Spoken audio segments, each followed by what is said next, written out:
આજથી એટલે 22 સપ્ટેમ્બરથી આવશ્યક ચીજવસ્તુઓ પર 5% અને 18% એમ 2 જીએસટી સ્લેબ લાગુ થયા। સરકારે કર પ્રણાલીને સરળ બનાવવા માટે આ કર્યું છે, જેનાથી યુએચટી દૂધ, ચીઝ, ઘી, સાબુ અને શેમ્પૂ તેમજ એસી અને કાર જેવી આવશ્યક ચીજવસ્તુઓ સસ્તી થઈ। આ નિર્ણય જીએસટી કાઉન્સિલની 56મી બેઠકમાં લેવામાં આવ્યો હતો। એશિયા કપમાં સુપર ફોરમાં ભારતે પાકિસ્તાનને 6 વિકેટથી હરાવ્યું। ભારતે ટોસ જીતીને પહેલા બોલિંગ કરવાનો નિર્ણય લીધો હતો। પાકિસ્તાને પહેલા બેટિંગ કરતા 20 ઓવરમાં 5 વિકેટે 171 રન બનાવ્યા। ટીમ ઇન્ડિયાએ 18.5 ઓવરમાં 4 વિકેટ ગુમાવી ટાર્ગેટ ચેસ કર્યો હતો।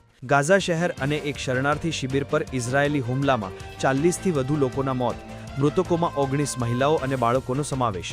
એક જ ઇમારત પર થયેલા હવાઈ હુમલામાં 14 લોકો માર્યા ગયા હતા। બીજા હુમલામાં બુરેજી શરણાર્થી શિબિરમાં એક મેડિકલ ક્લિનિકમાં લોકો જતા 8 પેલેસ્ટાઇનિયન માર્યા ગયા હતા। બ્રિટન, કેનેડા અને ઓસ્ટ્રેલિયાએ પેલેસ્ટાઇનને સ્વતંત્ર દેશ તરીકે માન્યતા આપી। પેલેસ્ટાઇને તમામ દેશોનો આભાર માન્યો।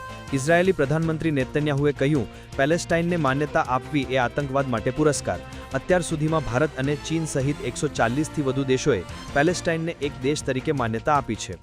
દક્ષિણ લેબનોનમાં ઇઝરાયેલી ડ્રોન હુમલા, 3 બાળકો સહિત 5ના મોત, પરિવારના સભ્યો અમેરિકન નાગરિક હતા। આરોગ્ય મંત્રાલયના જણાવ્યા અનુસાર આ હુમલામાં એક મોટરસાઇકલ અને એક વાહનને પણ નિશાન બનાવવામાં આવ્યું હતું, જેમાં 2 અન્ય ઘાયલ થયા હતા।